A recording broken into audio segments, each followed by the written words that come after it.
I know there's a lot more work to be done out west and in our COVID response as well. Thank you, Mayor, for that briefing.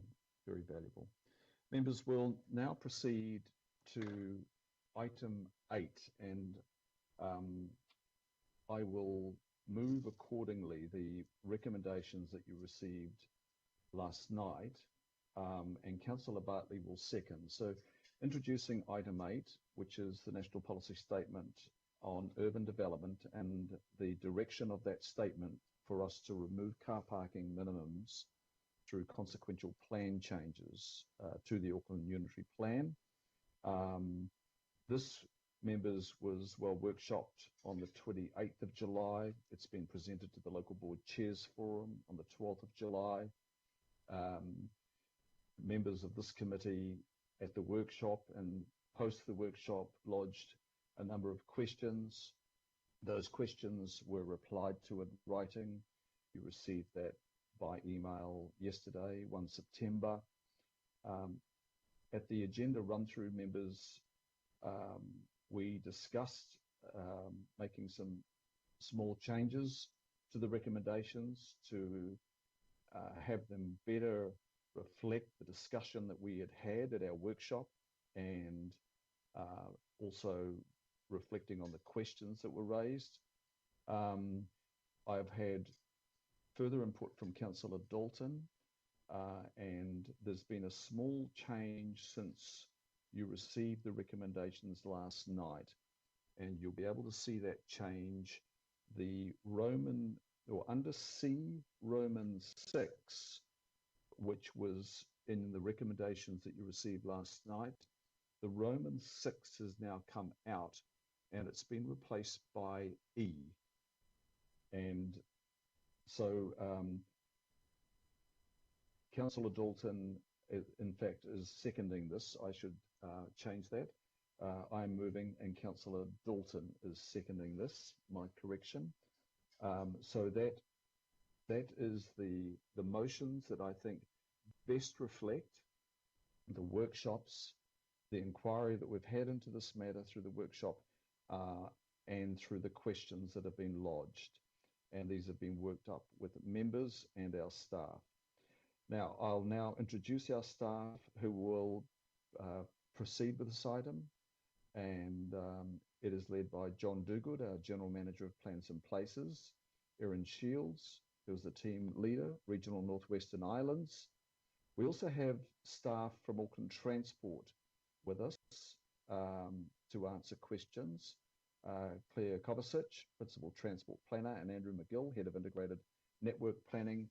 And I've also asked Michael Roth, who's our Lead Transport Advisor in Council's Growth Transport Infrastructure Strategy Unit, to be with us as well.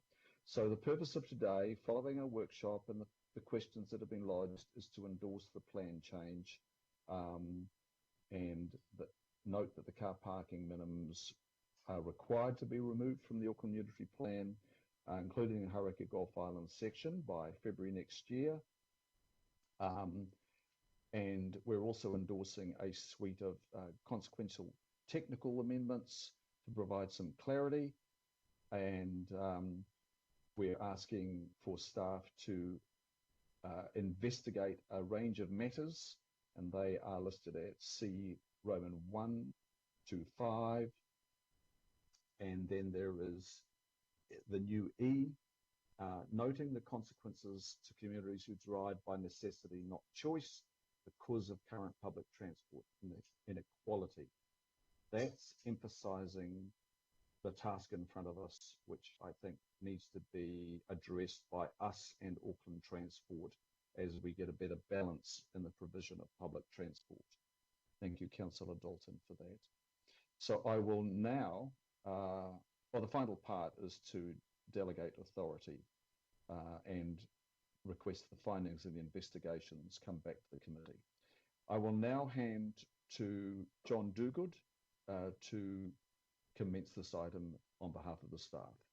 With you, John. Kia ora koutou. Thank you, Chair. I'm actually just going to hand straight over to our team leader, Erin Shields, to run through the presentation. It's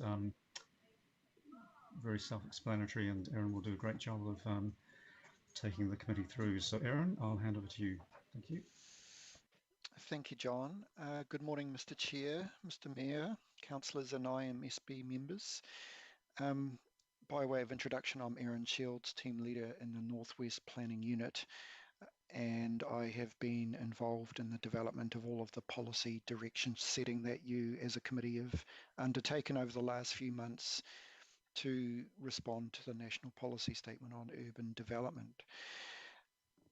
This is possibly it's the next item in this tranche of policy direction that establishes the basis upon which we as staff can begin to prepare changes to the Unitary Plan, and in this instance the Hauraki Gulf Islands Plan in relation to the removal of car parking minimums.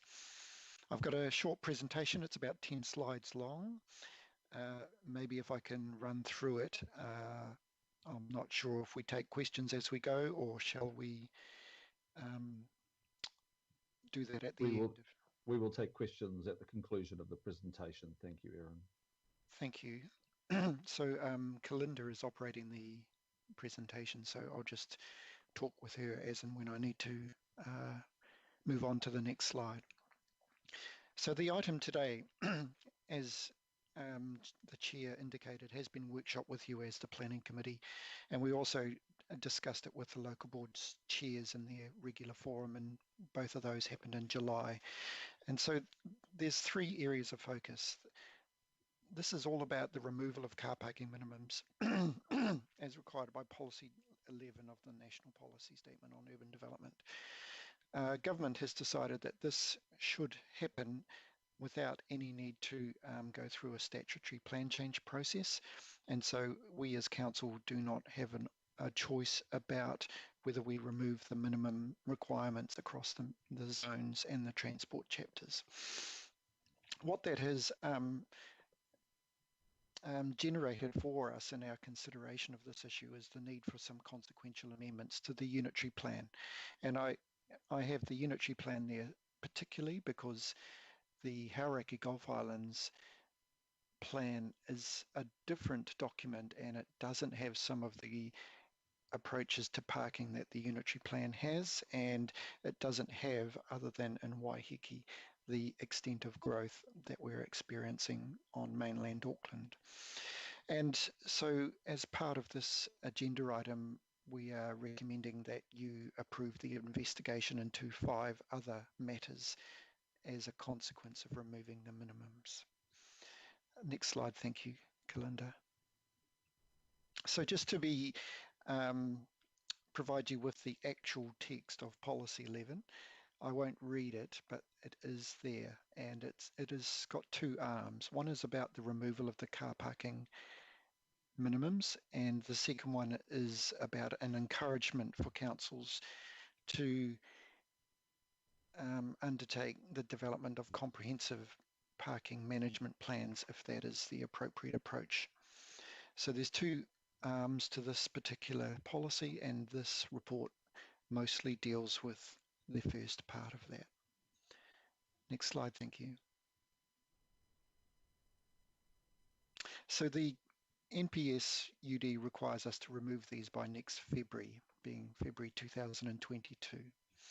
And it clearly indicates that accessible car parking provisions can be retained in our Unitary Plan and the HGI Plan, and also other more technical and engineering elements of parking dimensions and manoeuvring standards can be retained. So this must be done without using a plan change process, and so the effect of that direction from government is that public cannot make a submission on the removal. It happens as part of our regular updates to the Unitary Plan. Next slide, thank you, Kalinda. As I said earlier, we've identified a number of consequential technical amendments. To reach this point, we've audited both the Unitary Plan and the HGI Plan, and we've identified numerous instances where the text needs to be changed, and there's a typo there I see in the exiting should be existing. Apology for that. What we've found is that if we take out the requirements or the words related to the provision of minimum car parks, often we have policies and assessment criteria and standards that need to be adjusted because they no longer make sense without those words. If you can imagine a lengthy policy that covers numerous topics, and in the middle of it there is a statement about parking minimums, we take those words out and the whole policy no longer reads correctly. So we are heading towards recommending a plan change to address those consequential requirements under the RMA. The NPS does allow us to do very minor consequential amendments, but some of the amendments that we have identified we consider need to be considered in a plan change and allow the public to make submissions on those. Next slide, thank you. As we covered in our workshop with the committee and with the local board chairs, we've had a number of matters identified for further investigation, and we are asking and recommending that you direct us to do further work on these matters. You can see there are 5 items, and we expect that these 5 items may require amendments to the Auckland Unitary Plan, the HGI plan, or both, depending on where we get to with our investigations. Next slide, thank you. So the first issue of accessible car parking. This is an interesting and slightly technical issue where the council relies on the building code to identify how many accessible car parks we need to install in developments. And that calculation is done on the basis of how many minimum car parks we require. And so when we remove the minimums from the unitary plan, there's no ability to calculate the number of accessible car parks.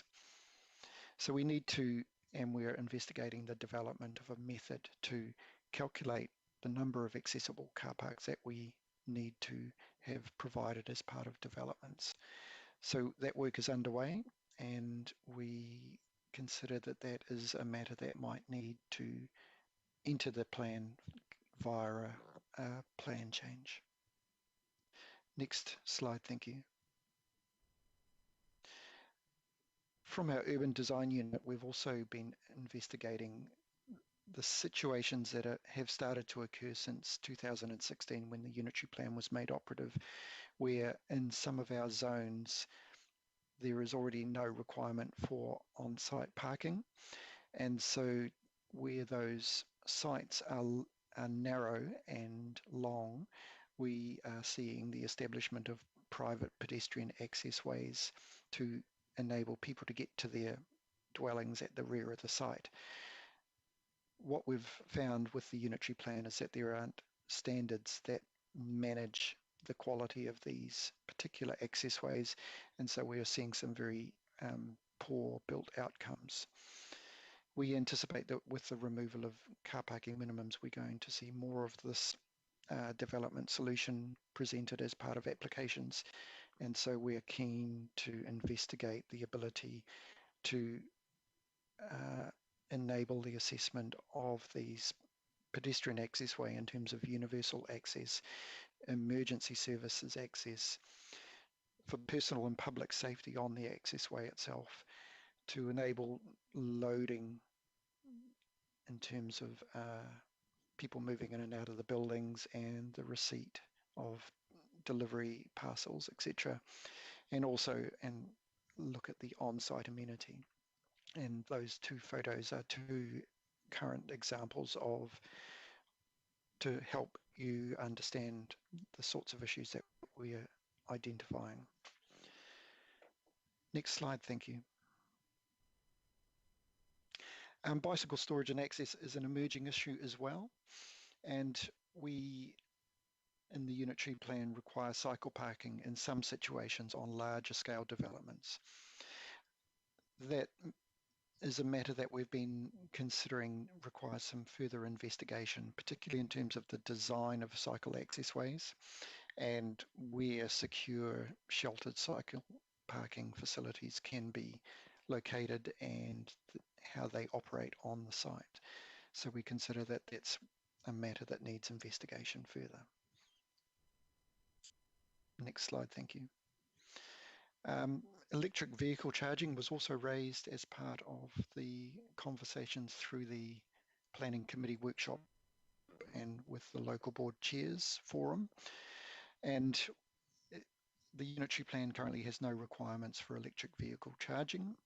However, we do have targets in our other council policy documents that we need to work towards. It's considered that charging facilities will help to develop and achieve these targets, and we understand that on-street facilities are not currently anticipated. So that's another matter that needs a bit more investigation before we can determine any amendments to the Unitary plan. Next slide, thank you. And here's just some photos of pickup and drop-off and emergency service access. We've talked with our emergency service providers and they are concerned about delays in providing life-saving services, particularly if there's difficulties accessing the site and moving up and down the long pedestrian accessways that may start to occur more commonly across Auckland. There are also reported issues with the width of these accessways to accommodate their ladders and stretchers. And on a less sort of urgent type of service vehicle, there's no ability in some places to pick up and drop off people and or goods or furniture unless it's some way from the development. So we're seeing that this sort of pick up and drop off relies on roadside access, and that's not always available because of no stopping rules.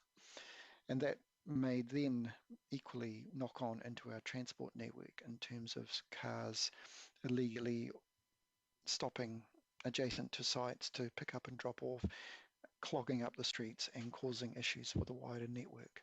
So there's a bit more investigation recommended in this space as well. Next slide, thank you. So this is the last slide, and I wanted to just indicate to the committee the time scales that we're looking at here. In September, we're looking to engage with mana whenua, local boards and stakeholders, and we're already well engaged with some of those stakeholders. That's been getting prepared in anticipation of this agenda item. In October, we look to visit all of the local boards during their business meetings and discuss this issue and seek any formal feedback from the boards on the draft plan changes, which are not yet fully drafted, but we've been working on those in the background.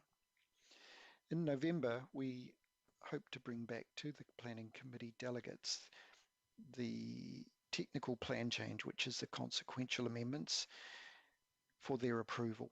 Now that is possibly going to occur in advance of the matters that we're seeking approval to further investigate, and that is simply to support our resource consent teams when the minimums are deleted in February 2022, so that the consequential amendments can be progressed as far as possible so that they are well supported in their processing of resource consent applications.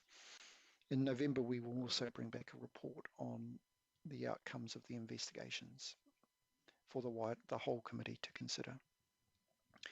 So that brings me to the end of the slides. Should I hand back to you now, Chair Darby? Thank you, Erin, and thank you for the socialisation of this important topic with the key stakeholders, and they've been numerous following our workshop and the engagement that we've had. John, can I come to you at this point, and just there's been some changes and they're more clarifications in the recommendations. John, are you best or Erin best to take us through those, just to make sure that the members of the committee are abreast of the reasons behind these changes? Is that with you, John, or Erin? I'm happy to do that, Chair Darby. John may wish to jump in and add further comment. Erin, Starting, can we, we'll see, thank you. yeah, so with recommendation A, this is a noting recommendation for the committee to note that we will have to remove the car parking requirements. And it's a noting recommendation so that the committee can be formally note that this is going to happen. With the second recommendation in B, we're seeking the committee's endorsement of the development of a plan change to address the consequential amendments to the text to clarify and provide consistency within the plans and to ensure the effects of the removal of the minimums can still be addressed. The third one has been amended, and these are the 5 items that we are recommending the committee endorse further investigation on. Do you want me to go through each in turn? Yes, I think they are the key ones, Okay. I think, and then going to the E as well. So Okay. I think we do need to cover these, please. Okay, so in Roman numeral 1, thank you, somebody's zooming it up, which is helpful for my eyes. I appreciate that. So the Roman numeral 1 is about the accessible car parking, and this relates to the issue from the presentation about how we calculate the number of accessible car parks where they're required and as part of development. This Roman numeral 2 is about private pedestrian and bicycle/micro mobility access where no vehicle access is proposed. So this relates to the issue where now there is no, or where there will be no requirement for car parking on site. Developers are opting to not put a driveway in and use that land rather to provide more housing.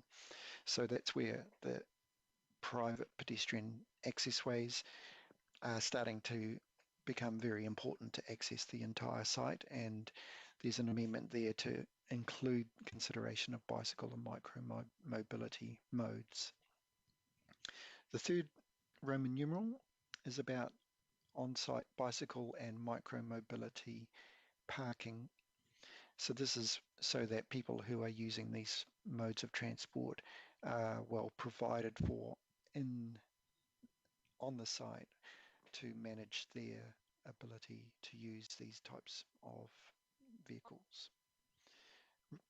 Roman numeral 4 is about the charging of electric vehicles, and this is being changed to include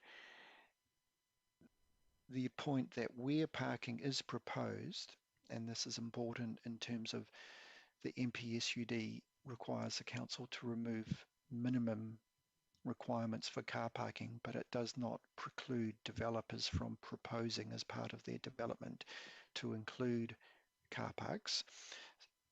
So where parking is proposed by developers, the provision of electricity connections that enable installation of compliant smart EV chargers. So this is recognizing that more and more people are utilizing electric vehicles, and so where new development occurs and car parking is proposed by the developer, that EV parking is included in the parking provision. And then Roman numeral 5 is about the on-site pickup and drop-off and loading facilities.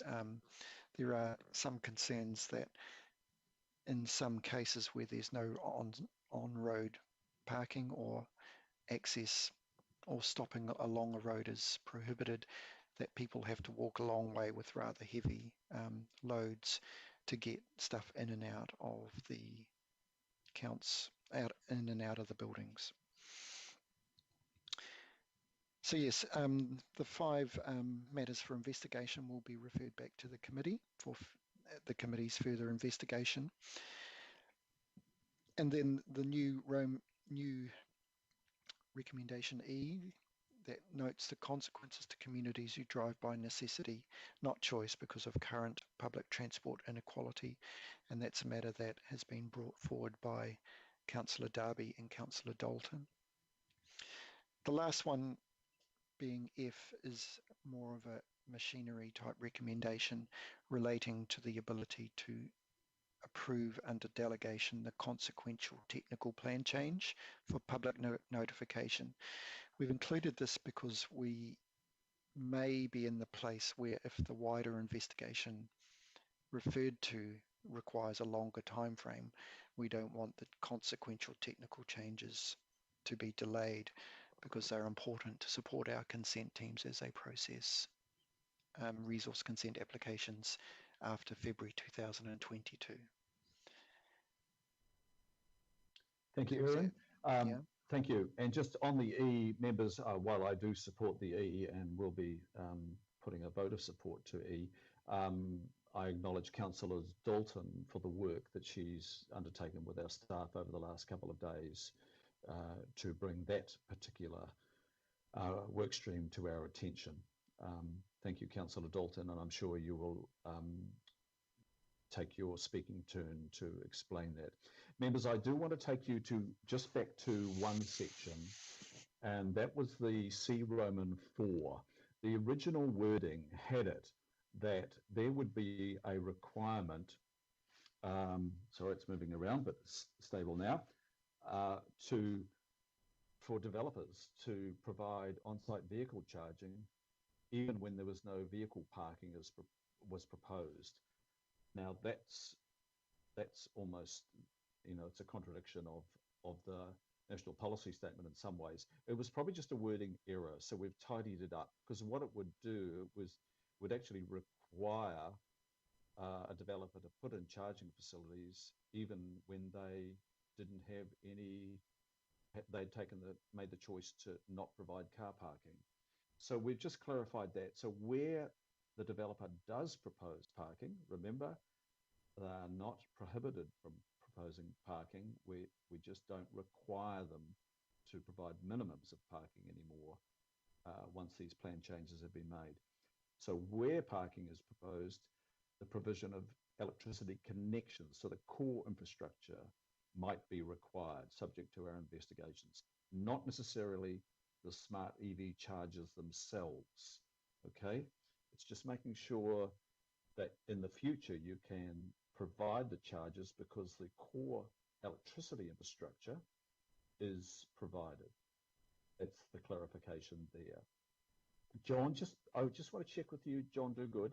Is there anything, John, that you need to add at this point?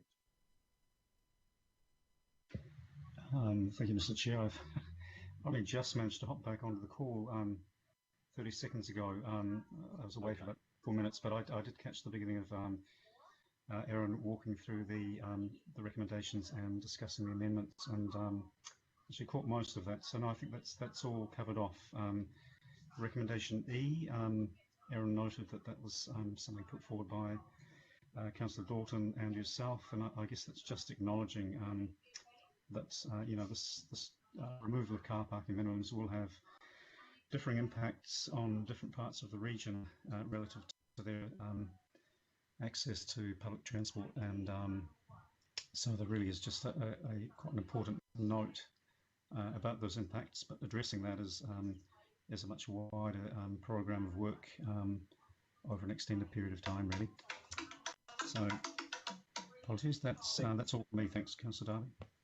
Thank you, John. So John and Erin, your teams, because there's Auckland Transport and the Transport Strategy Unit are in support of these recommendations as well. I just need to probably get that. Megan, can I go to you? Can you as Chief of Strategy, confirm that the recommendations before us are supported by the collaborative work of all? Thank you, Mr. Chair, and morning, everyone. Yes, I can. The other comment I just wanted to make was another change just in C is we're reflecting that these changes or the investigation that we're doing won't mean that all of this needs to be a plan change to the unitary plan. So there's words in there saying, or other means. There may be different ways that we can still achieve these outcomes.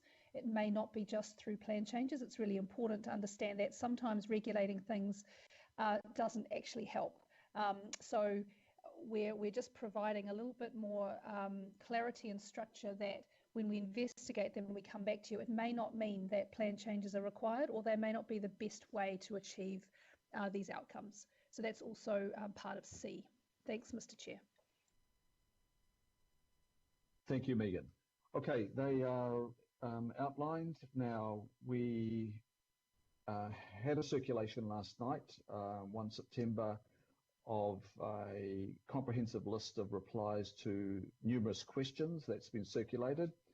But now I've got further questions, happy to take them, and we'll start with Member Henare, please. Member Henare, kia ora.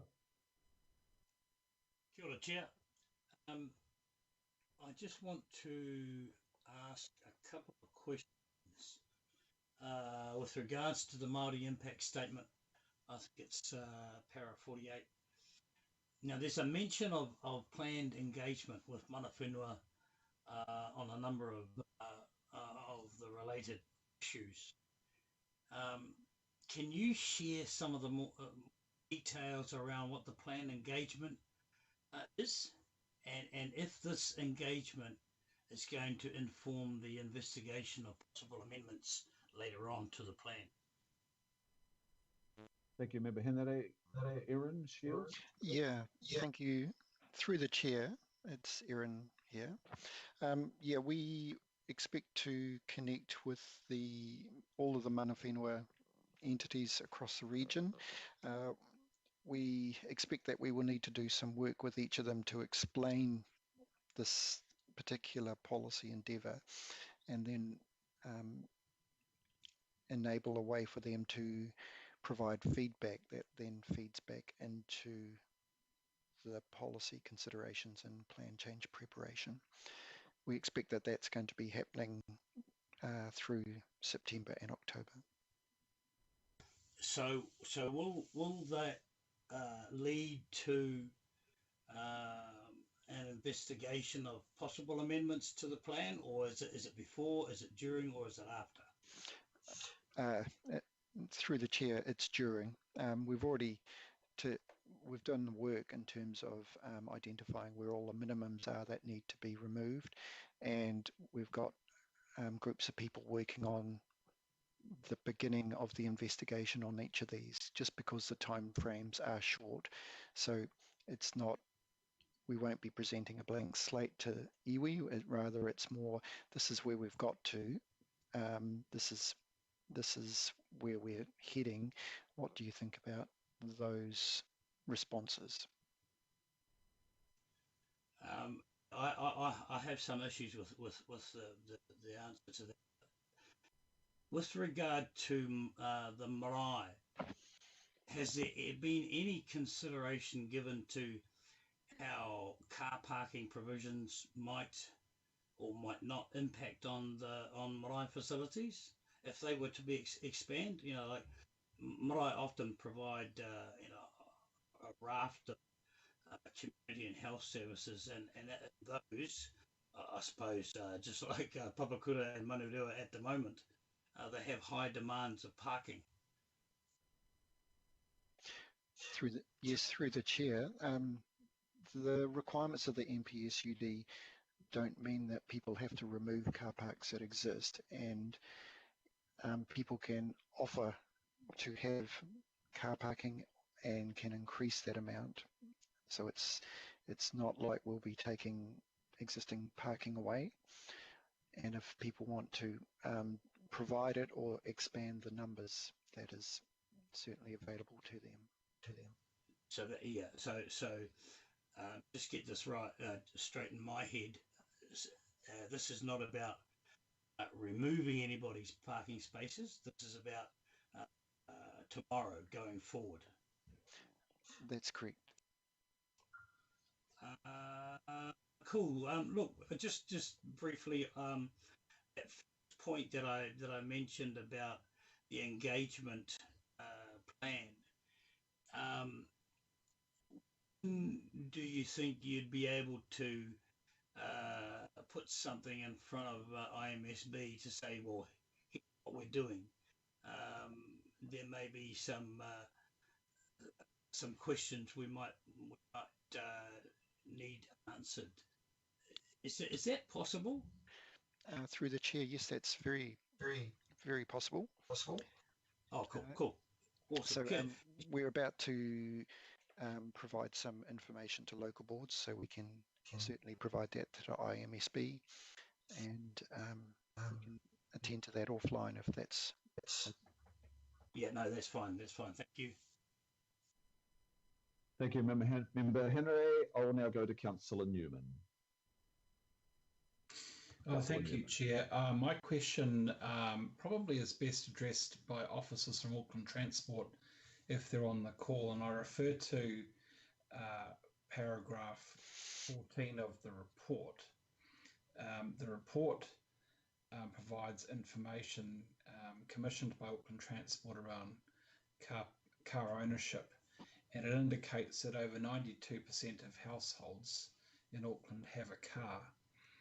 With respect to that data, my first question is, has Auckland Transport canvassed as to why people need a car? My working assumption is that they have a car because they need it, not because it's a luxury, it's a necessity.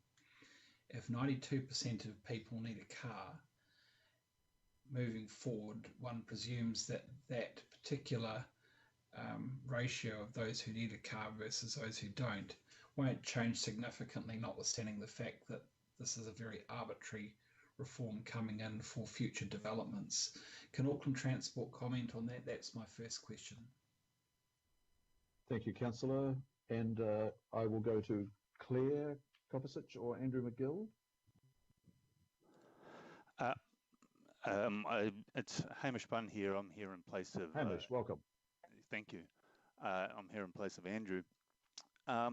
Yeah, certainly this was the work that we did looking at car ownership as per the 2018 census. And yes, it demonstrated that overwhelmingly Aucklanders or Auckland households tend to own vehicles, and in fact tend to own 1.9 vehicles per household. I would hope that the kinds of changes that we will make with improved public transport and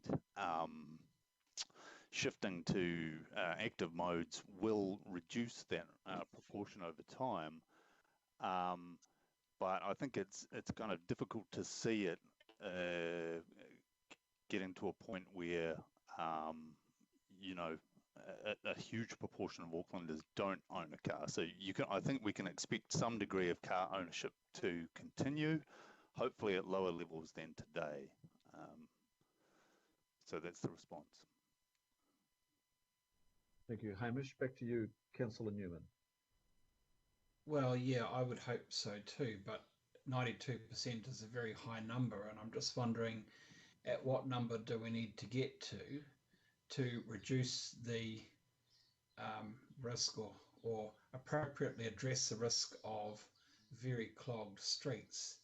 And I'd just like Auckland Transport officers to indicate whether they're aware that the city centre arguably has the highest level of public transport choice available to its residents.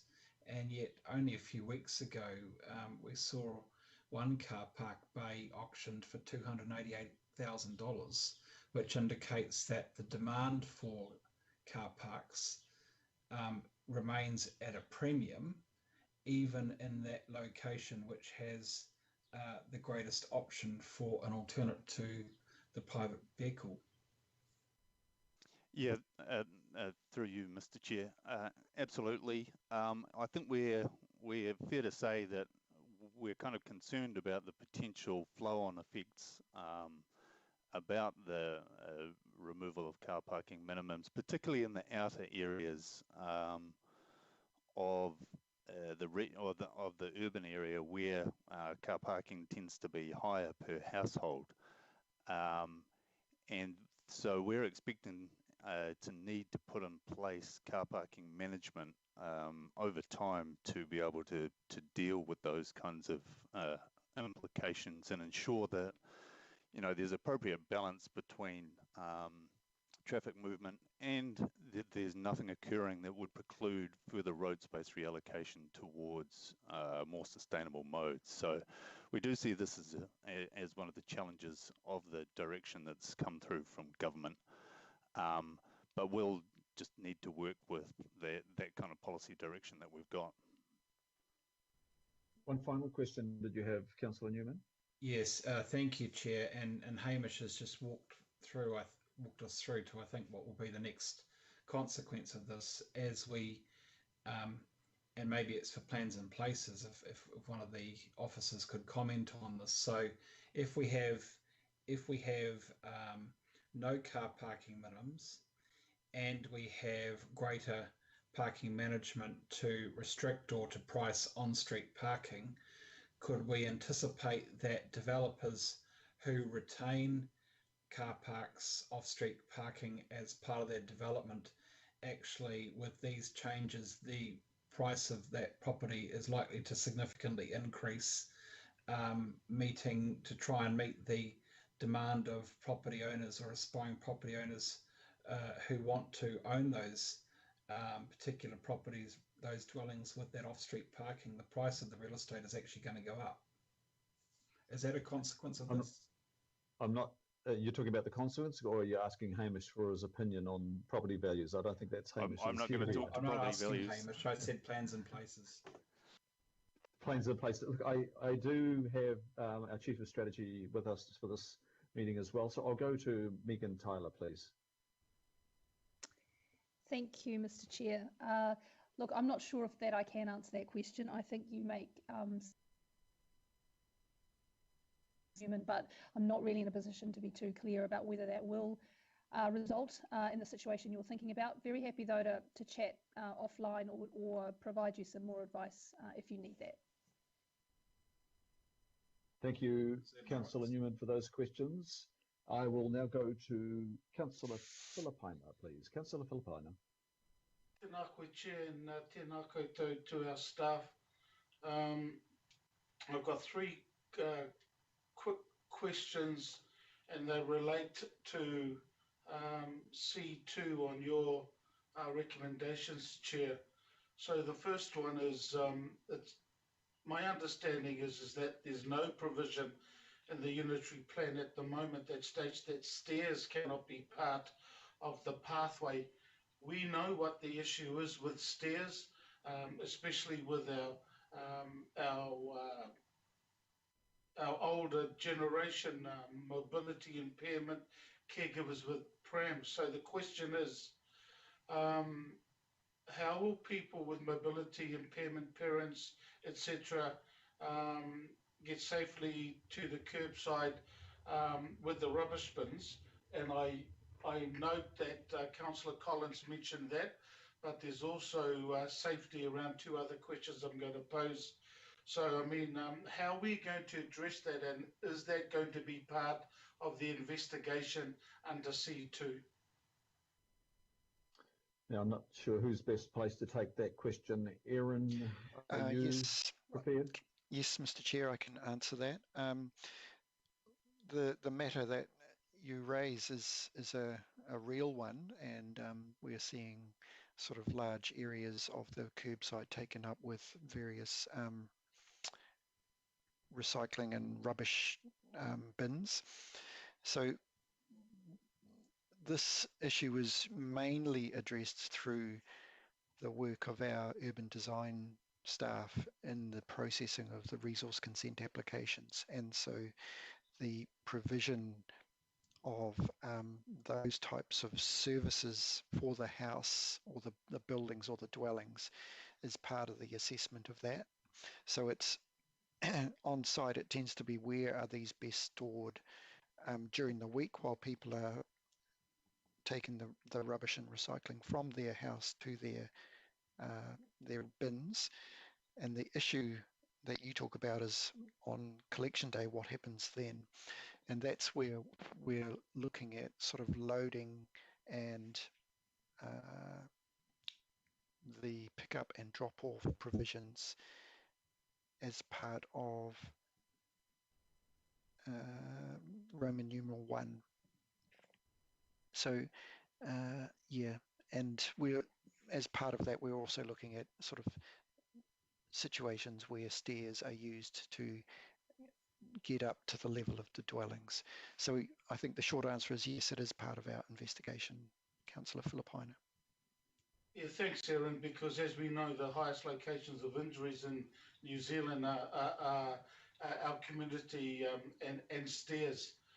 Look, the second question I have is around the gradient with stairs, because I note in your presentation, slide 8 of 12, the private pedestrian access.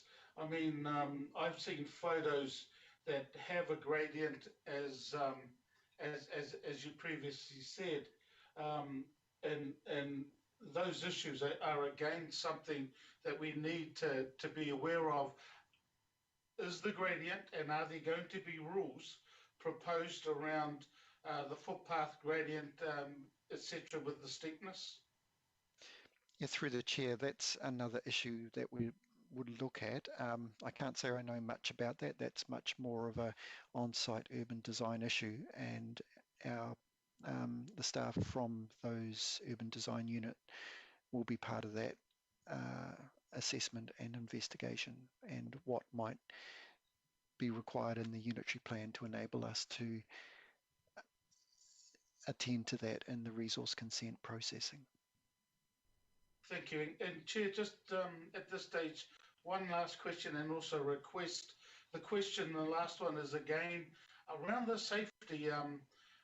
Councillor Collins chaired the safety collective Tamaki Makoto that's made up of many of our organisations around safety. Now, they have concerns in regards to lighting, the gradient. So will the footpath and the quality and the lighting also be part of the investigation? And my request is, can the Safety Collective Tamaki Makoto, which is presented to the PACE Committee, whether if they could also be part of the consultative process? And through the chair again, yes, we can certainly include that group. We will need to be contacting them through September and October to hear from them and receive their views. So we'll do that. And we were also looking at those very issues of the design of the footpath and the surface in terms of anti-slip solutions. So that's all part of that investigation. Thank you. And Ngāmihi, Chair, thank you so much. Thank you, Councillor Filipaina. Councillor Casey, you asked a question. I think it is resolved, but I'll give you the opportunity to ask staff for some clarification, Councillor Casey. Oh, thanks. Maybe you could just summarise the feedback, if you would, from the Seniors Panel and the Disability Advisory Panel. Thank you. Erin, can you summarise that feedback? Yes, just one moment. Thanks. And the Urban Design Forum, Seniors Panel, Disability Panel. Yeah, so far to date, we've engaged with our council family in the form of Auckland Transport, our consents teams and our urban design unit. We've also attended the Universal Design Forum, the Seniors Advisory Panel and the Disability Advisory Panel. What we've come across is that their feedback is consistent with each other. They really identify the lack of on-site parking, including accessible parking, will reduce their accessibility and independence in terms of the choices they make in terms of where they live and how they live. They're also concerned about the effect of door-to-door services and how they might be delivered, particularly in terms of online purchasing of products. They also raise the issue of the need for well-lit accessways that are free of obstructions, and that comes to the issue of where you put things like wheelie bins, etc., and that they're sufficiently wide so people can get past, you know, a mother with a pram and other people with getting around each other in those spaces.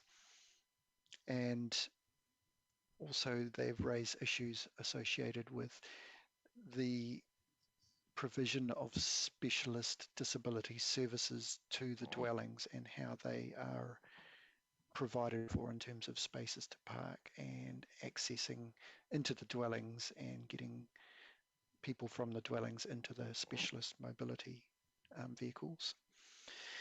Again, our emergency services have explained to us the operational issues that they're already facing, and that includes increased response time to get to sites, and then also increased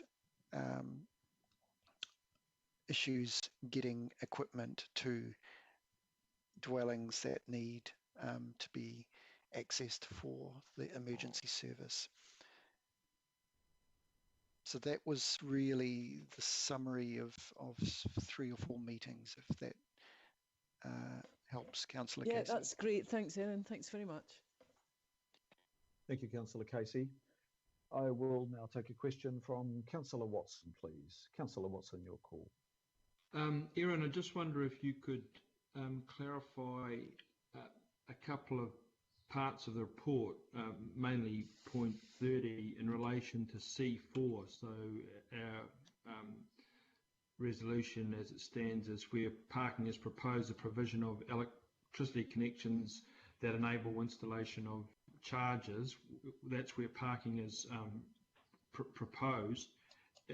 In the actual report at point 30, there's a couple of statements there that really, in my eye anyway, point to the inadequacy or the potential inadequacy of that resolution. So at point 30, we're told that the transition to electric vehicles is a key component of efforts to significantly reduce transport emissions, and we have the targets in Auckland's climate plan there, 40% electric by 2030, 80% by 2050.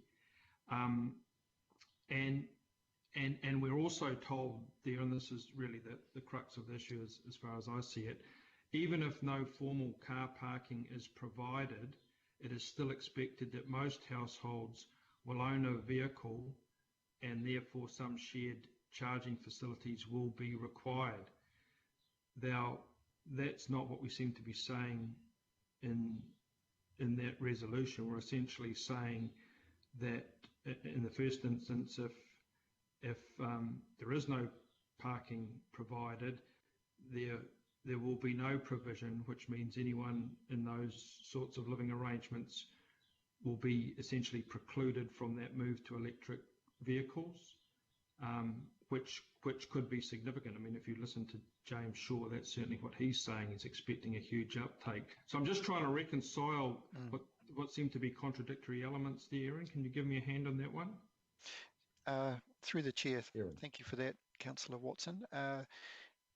This particular paragraph was written with the earlier version of the recommendation in mind. We've received assistance from Auckland Transport in terms of this, and the sentence that begins, even if no formal car parking is provided, it is still expected that most households will own a vehicle. That comes from the work of AT and was answered earlier about 92% of households So that sort of is where that part of that sentence came from. And then on that basis, I have written in there that therefore some shared charging facilities will be required.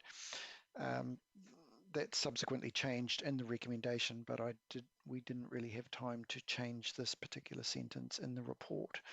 So you're right that it does run a bit counter to what the recommendation now says. And the point of the new recommendation is that where it is proposed by developers, that there is the ability of council to seek the provision of electric vehicle charging facilities.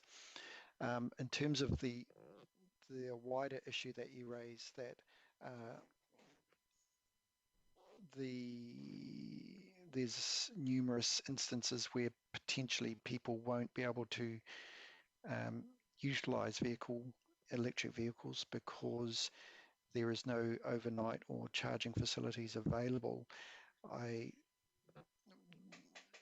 understand the point you're making there, and I am thinking that this is really an evolution in terms of our transport mode, and so over time I think that issue will resolve as houses are redeveloped and more ability to access charging facilities are provided on that basis. So it's not an overnight solution, and I think the issue that you raise is real and will continue to endure for some time, but over time it will actually see the provision of more housing with EV charging facilities available for people.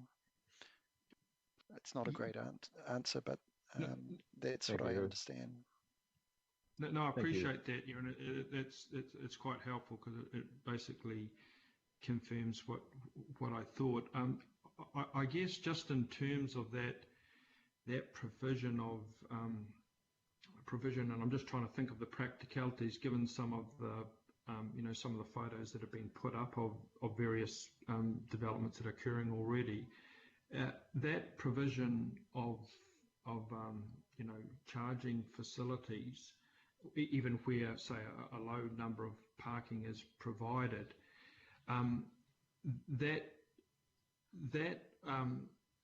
obviously, and I think of the situation in the council building itself, where there's a limited number of charging facilities. One car essentially can monopolise that space overnight or during the day, but for big lengths of period of time.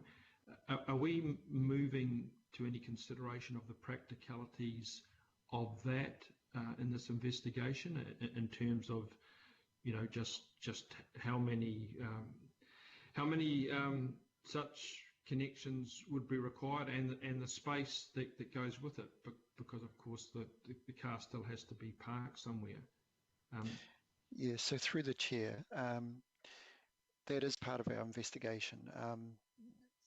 Once these EV charging facilities are installed, maybe in a parking bay on site, the council doesn't have much ability to influence how the people who use that behave, and so that's a self-regulating situation, I'd expect, and one would hope that people would get along and respect the need of others who have EV vehicles, so that they can all access the charging facility as and when they need. But yes, this will be part of that investigation in terms of ensuring that where it is proposed that the facilities are accessible. I'd imagine that there might be, in some situations, parking spaces for charging EV, but the agreement amongst the owners of the dwellings might be that you don't park there long term, and long term you may be required to go and park on the street along with everybody else. So does that answer your question? Okay, thank you. Yeah, I think it again, it reinforces that concern. So thanks, Aaron. Just to be clear, Aaron, on that C3, as it was originally worded, and I know things are a bit rushed at that point. It suggested that sorry, not C3, C4,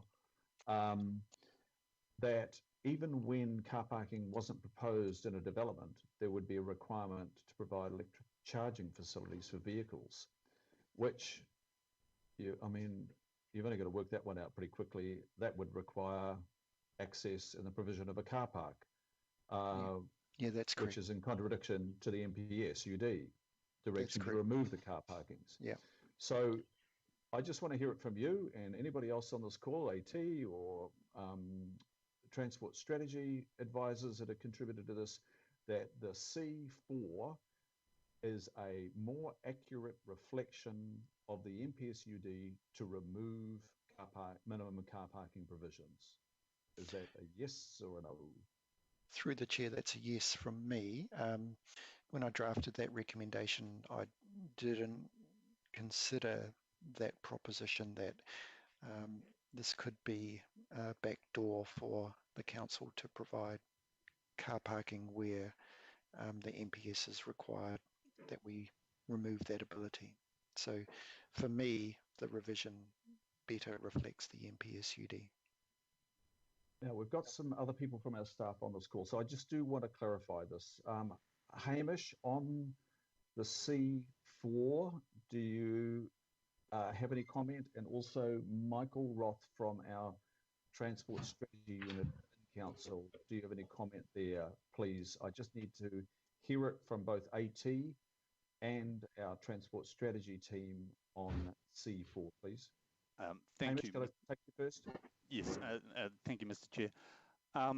Yes, well, it was kind of a consideration as to whether an EV charging facility and associated bay that would be used in a short term could be considered a car park in the context of, you know, long-term vehicle storage that's allocated to a particular person under the MPSUD.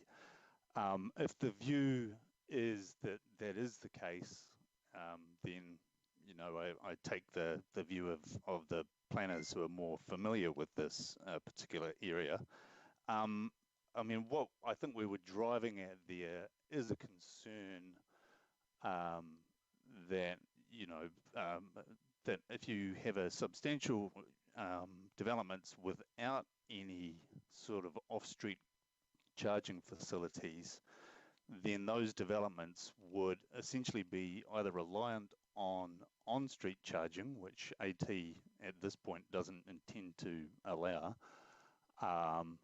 or provision of commercial facilities, which may develop over time. However, you know, much of the fleet in terms of the kinds of vehicles that we're coming on still have relatively sort of EV type or plug-in hybrid type things, have relatively limited range. So we're just concerned about that being something that might be an impediment to EV take-up.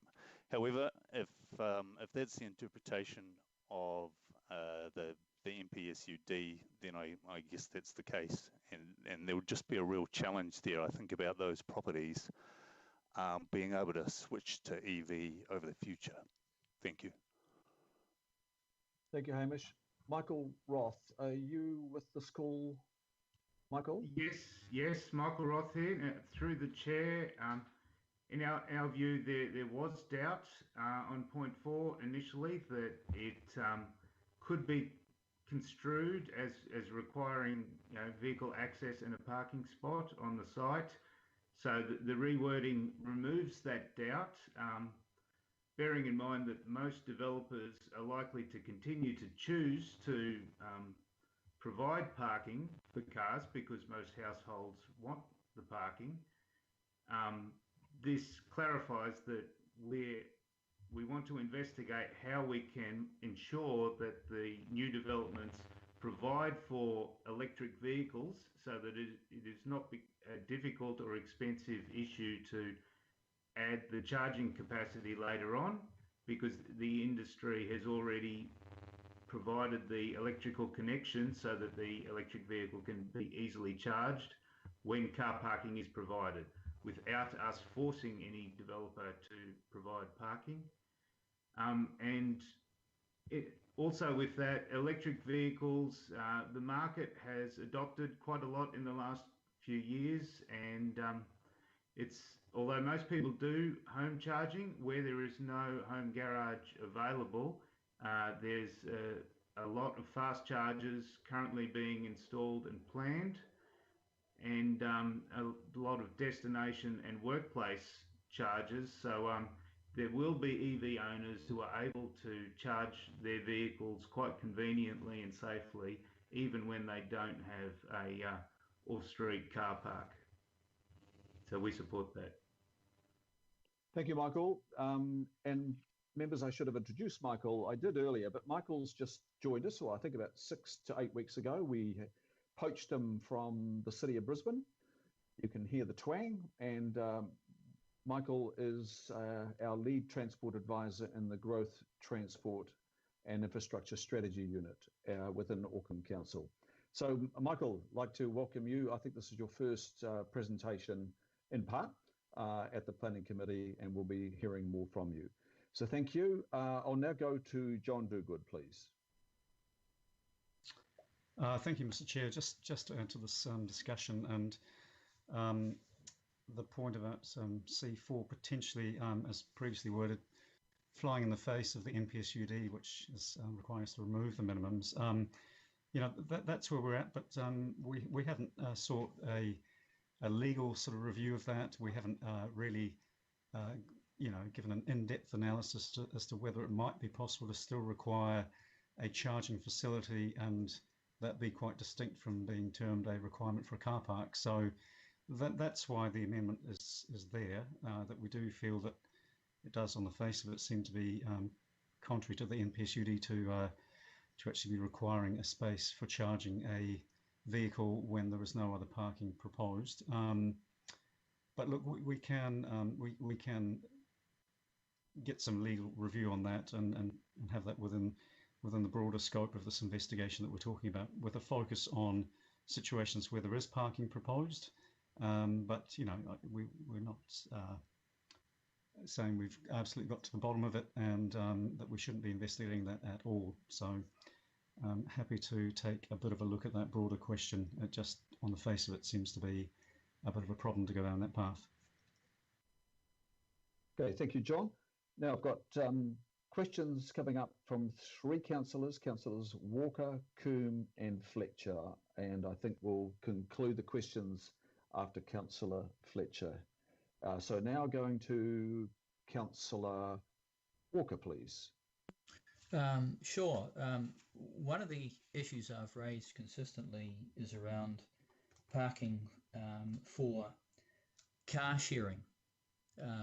Other cities, for example, San Francisco and others provide facilities for car sharing spaces, and that often kicks in around a certain scale. For example, you wouldn't have car sharing for just 2 or 3 apartments. So is that something that we have considered? Particularly given the policies we have around promoting. Aaron, is that for you? Through the chair, we are aware of that issue. Thank you, Councillor Walker. We wouldn't require a car park on the basis that there is a car share arrangement happening. Again, like the point that has just been made by Michael Roth, that appears to be contrary to the NPSUD to require a car park for that type of vehicle utilisation arrangement. That doesn't preclude developers from providing or proposing spaces for that purpose, should they wish to do so, and we would then manage that space through the Unitary plan as part of the resource consent application.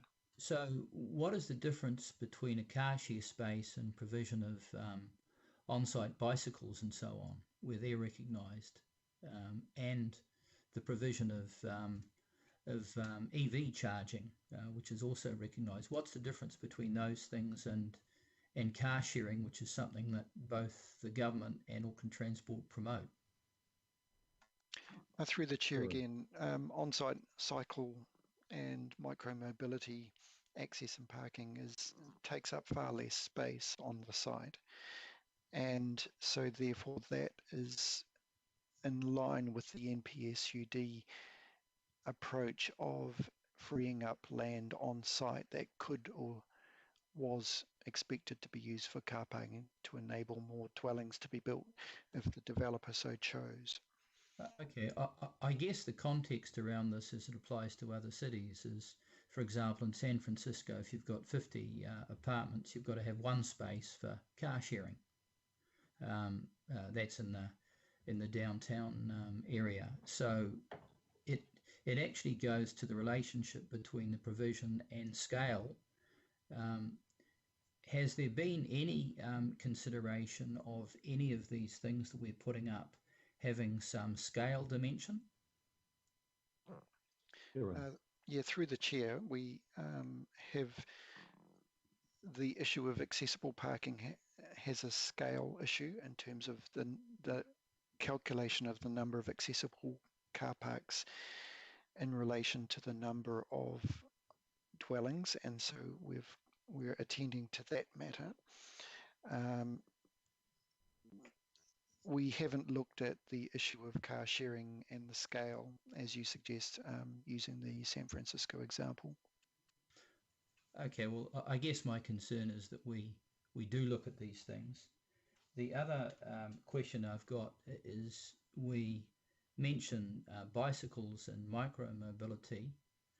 What about micro cars that are becoming increasingly popular and having provision for those spaces? So it's not a conventional car; it's a micro car. Could be a. Councillor, that is captured by micro mobility. When we examined the best wording there, we're also considering mobility for older people or people that need mobility scooters and other devices that maybe we don't have a great awareness of at the moment. And through the investigation phase, the intention is to look at all those possible solutions. So micro mobility includes micro cars. I just want to be very clear on that. Through the chair, we can certainly look at that. I think the issue is that we're talking about a car, even if it is a small car, and the policy 11 from the NPSUD is clear about the removal of car parking minimums, and so it may be that a car is a car, whether it's a 1967 Cadillac or a modern microcar. I'm just raising that because overseas cities differentiate. A microcar is not necessarily the same as a car, and when does a bicycle become a tricycle and become motorised and effectively almost becomes a mini car? Okay, look, I don't think that's the other question to be answered. I'll take one final question from you, Councillor. We're up to 4 now.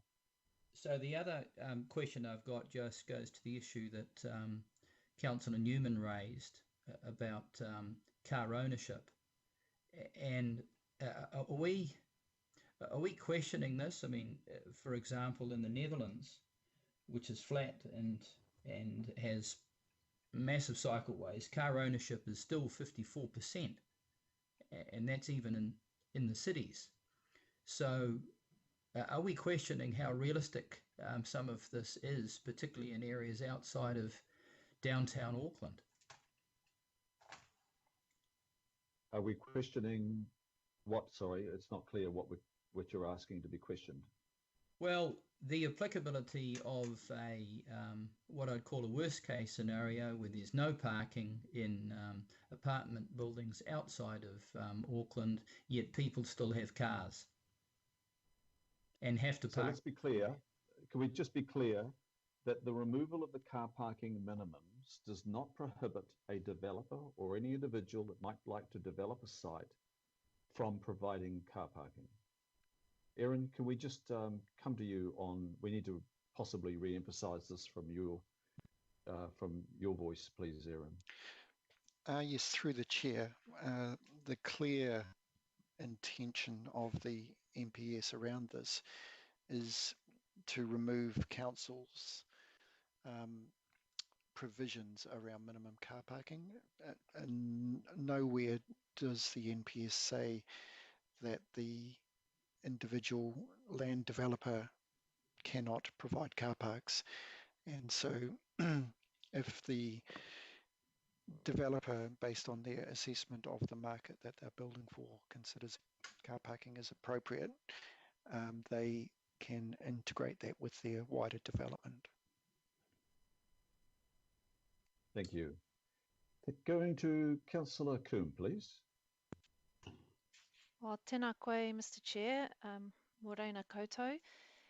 Thank you to the presenters and the work on this. I have 3 questions, if I may, Mr. Chair, that I'd like to step through. The first one, I mean, the whole reason for removing parking minima, as I understand it, is it provides for more efficient land use, it reduces additional costs on housing, and it provides for choice. So, of course, doesn't force anybody to live without a car park. It just means that people can choose the storage that they need for EVs as well. And I can't find in the report anywhere that sums up the benefits of removing parking minima. So I just wondered who can speak to that. It is kind of obliquely mentioned in different places, but there isn't really a clear statement of that, and I just would like it clarified, please.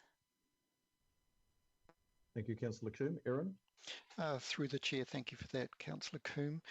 As I understand it, the benefits associated with the removal of car parking is really to enable the land that was formerly used for driveways and parking provision to be re-utilised or utilised to deliver the opportunity for more housing development.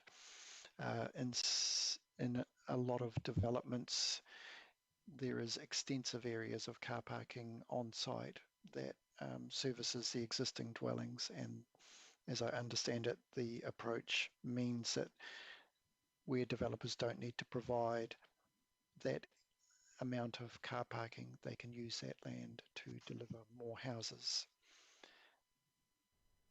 For me, I understand that to be the main intention of the MPS in terms of policy 11. Thank you. I guess I can pick that up further in my comments, but I think that only goes to part of the positives. Just in terms of, resolving the issues, I think it's good to see in the presentation those issues. You've got the images there, but it would have been kind of good to have that in the report as well, because it's not clear the issues that we're trying to address. But let's put that as aside, because it's good that it got picked up in the presentation.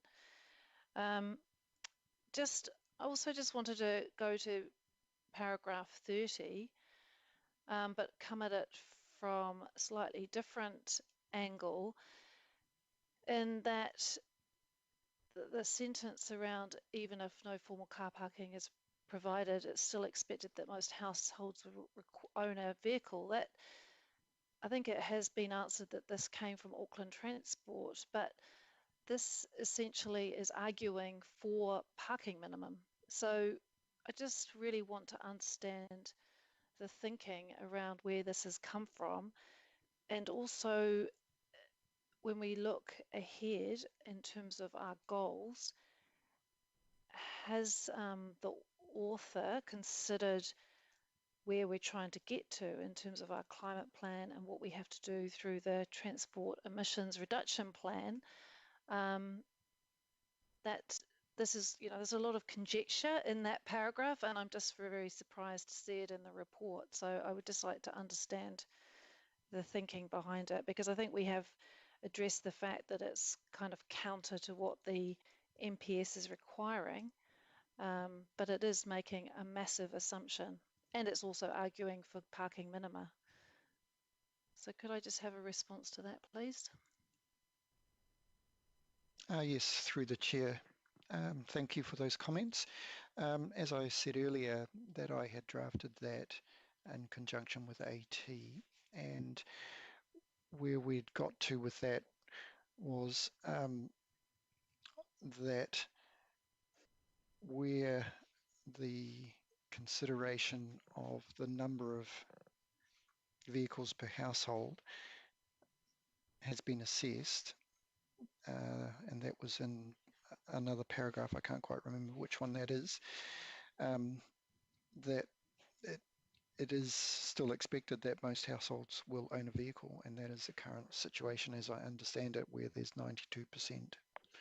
So that was the basis of the inclusion of that sentence. Now, as we've discussed also, that does run a bit counter to where the MPS was going, and in terms of the council's overarching goals around its response to climate change.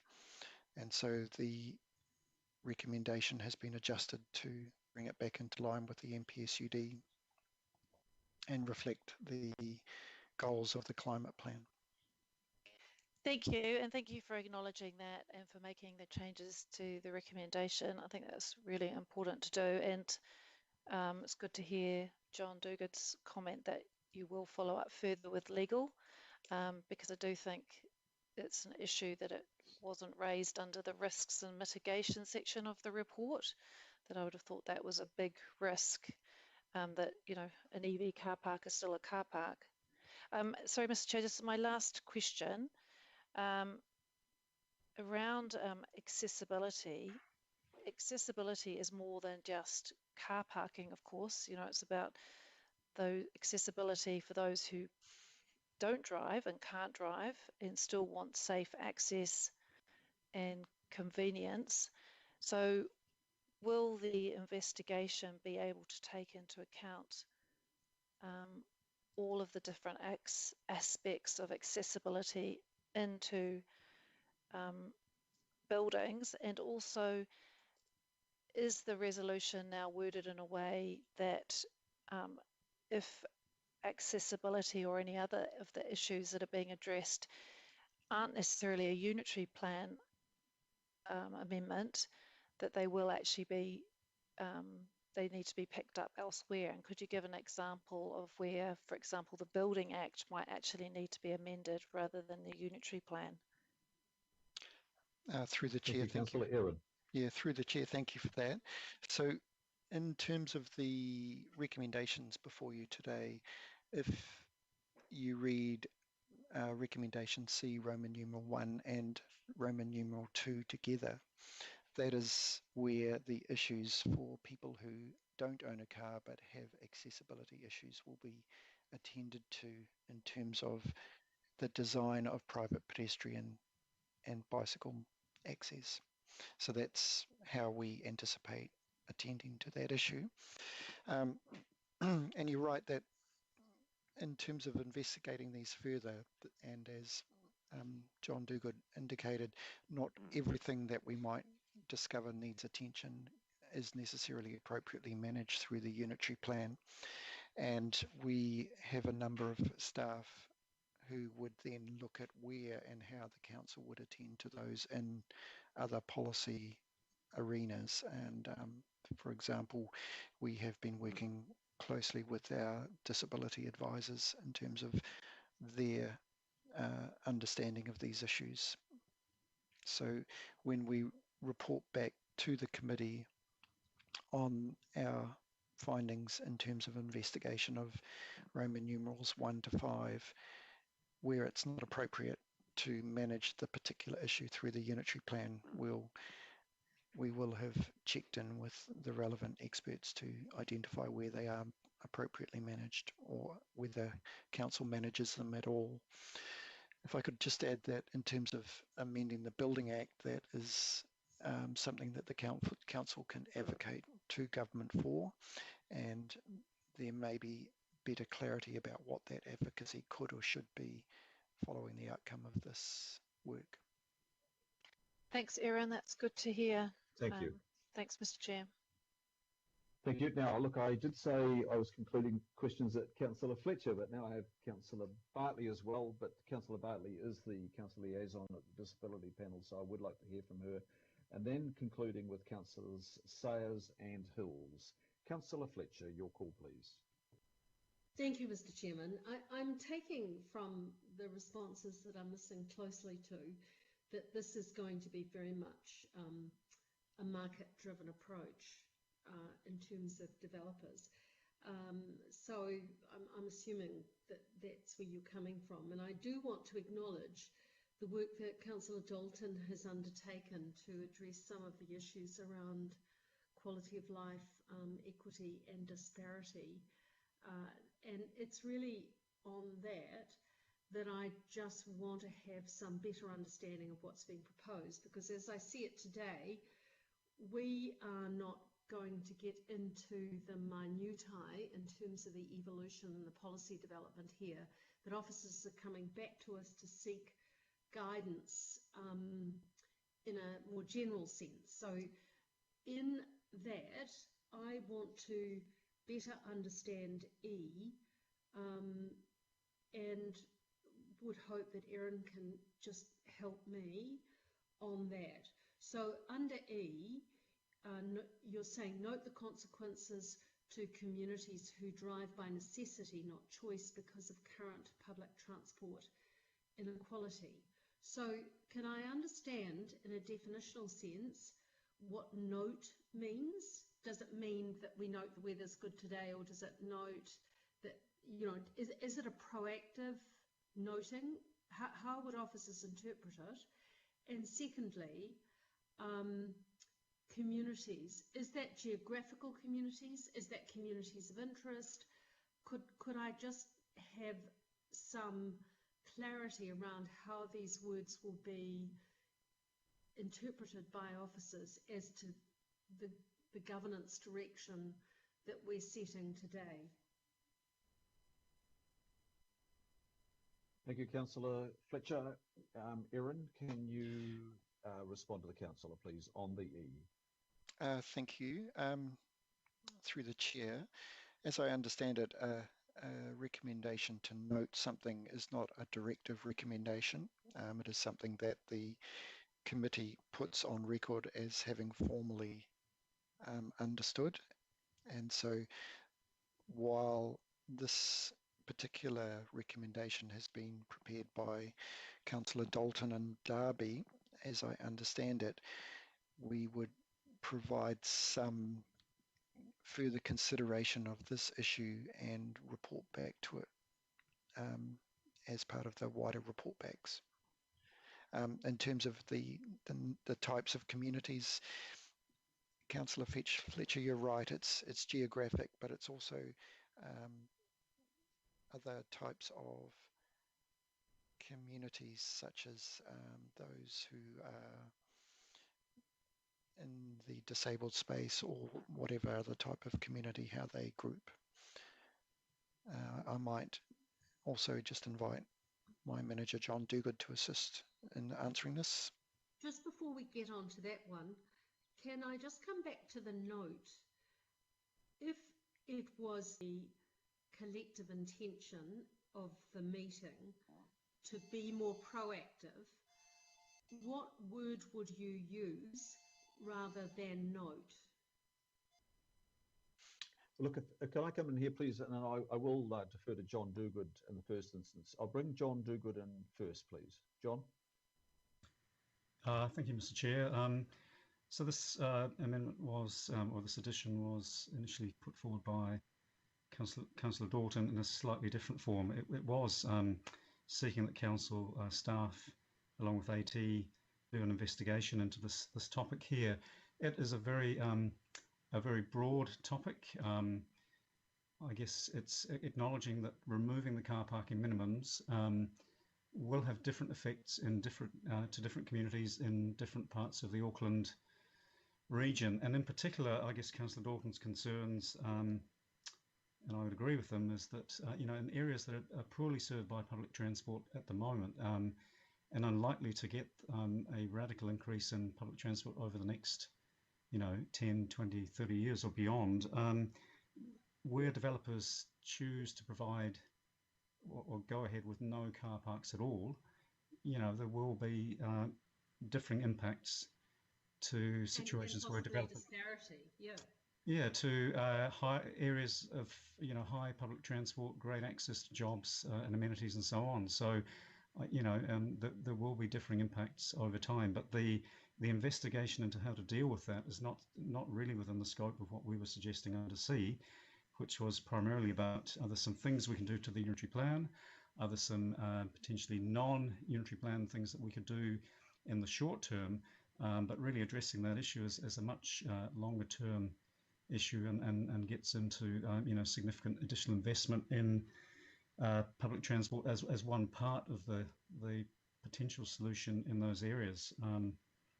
So that's probably about as much as I can add. So, but just to clarify, the note is something that we would feel more comfortable with and be required to investigate this issue and come up with some potential short-term solution, which I don't think there is something that simple. Mr. Chairman, Thank you, John. Perhaps you and Councillor Dalton can answer my concerns on this, because I do fear with Housing New Zealand or Kāinga that everybody is hard pressed for funds, and there is going to increasingly be more and more compression in that area.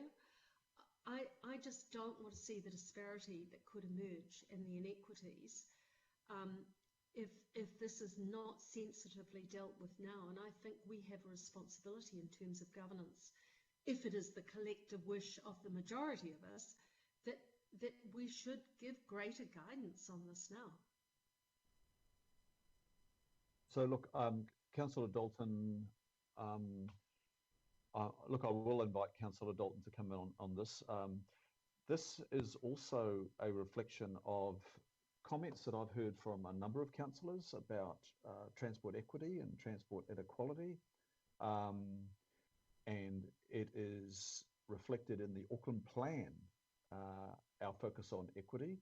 Auckland Transport are very aware of it. They've been undertaking work recently in the very targeted marketing of some transport services into areas where there is public transport, but there's not uptake of that public transport. So this is work that Auckland Transport is very aware of, and this note is a reminder to us that we have got work to do in this area, and we will do it through various avenues. There's not a single avenue through making a plan change, as the NPSUD requires us to do on removing car parking minimums. This is other areas of our work that we need to undertake. Councillor Dalton, it's not a speaking term, but I would like you to come in right now, if you can and will. Yeah, thank you, and Chair. just reflect on your E. Yeah, I guess the part I struggled with the most was that Policy 11 is specifically addressing density where people do not necessarily need to own or use a car to access jobs, services or amenities, and that certainly is not all of Auckland. It's a part of Auckland. The work that's being done, there is some other work being done, though. Councillor Fletcher and Remu are doing a piece of work around people who who use their car by necessity and not choice, and that will provide some evidence.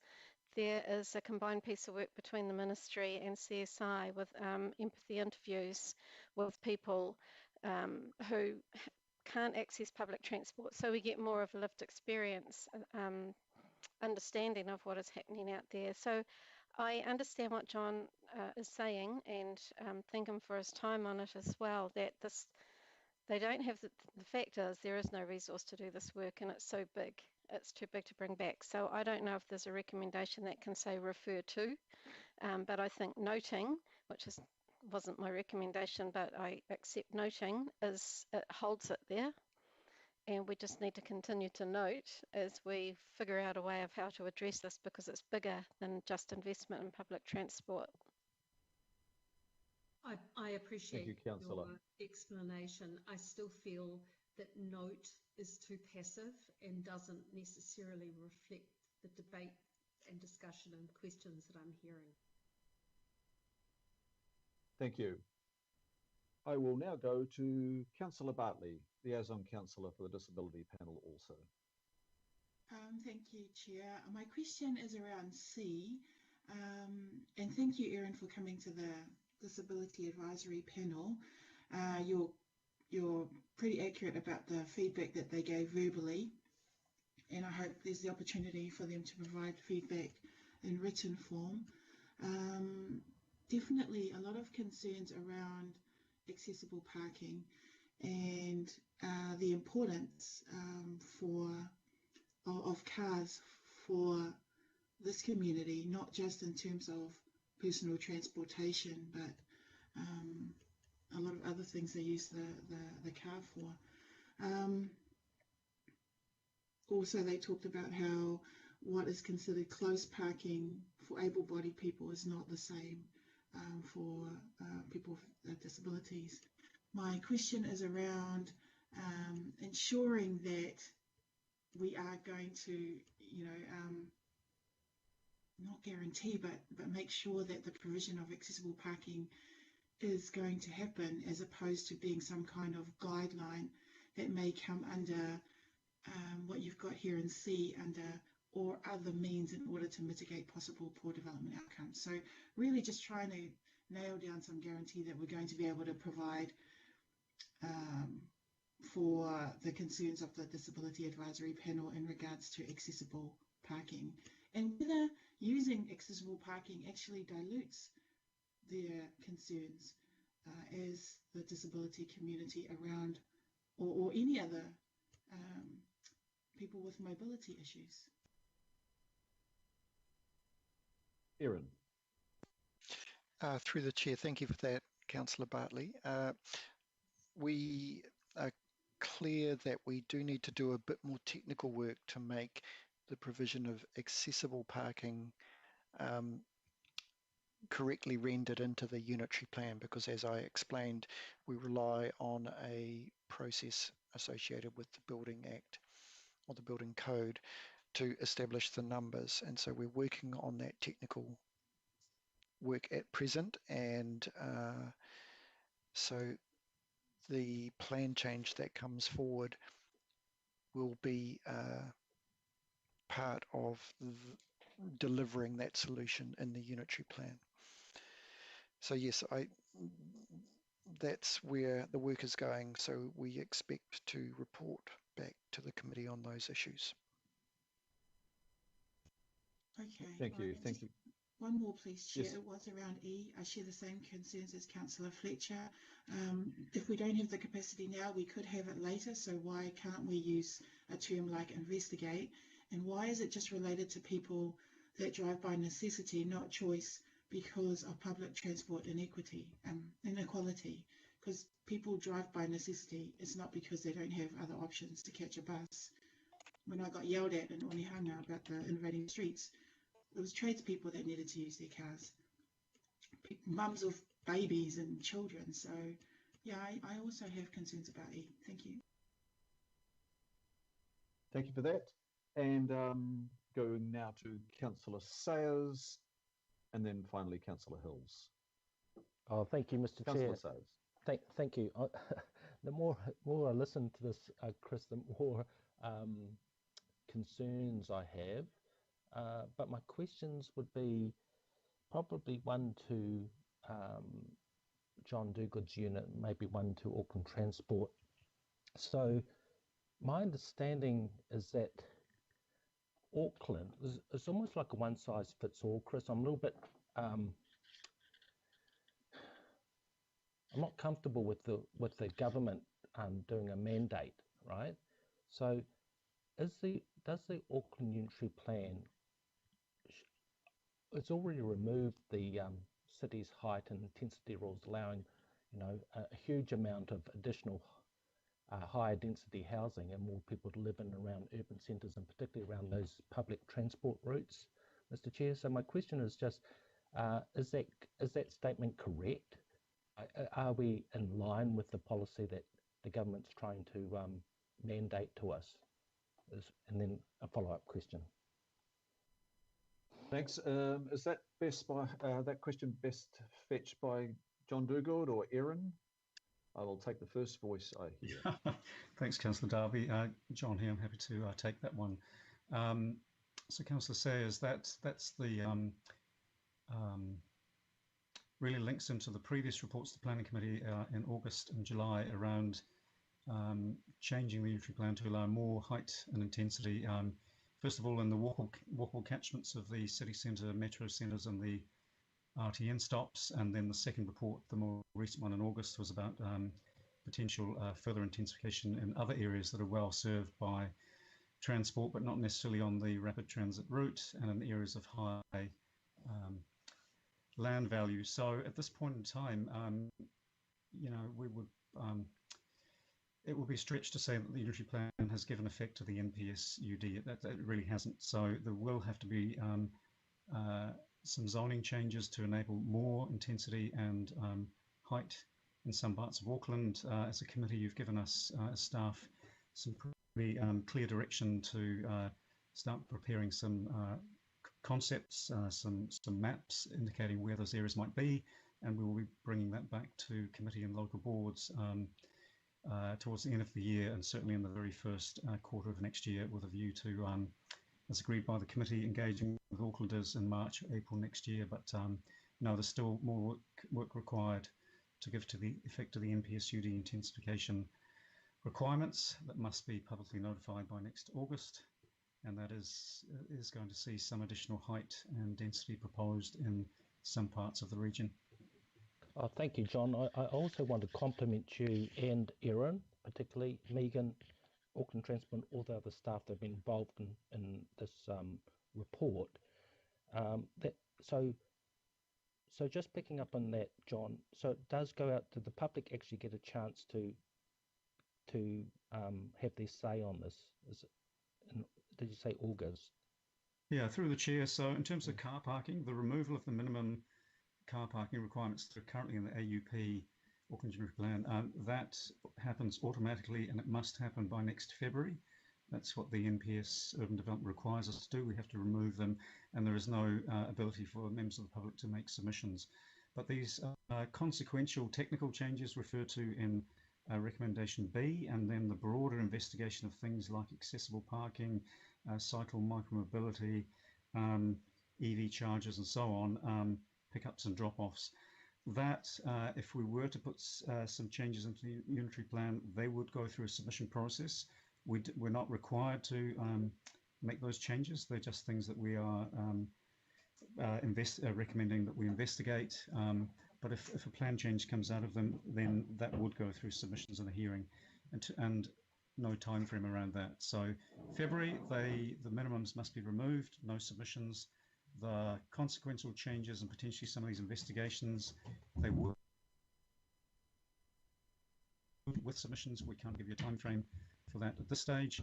And then in terms of the height and density, that is a plan change that's required by next August, and that would go through public submissions and a hearing process from next August. Okay, John, thank you for that. And Chris, my other ones probably might be Auckland Transport more orientated, and that's around the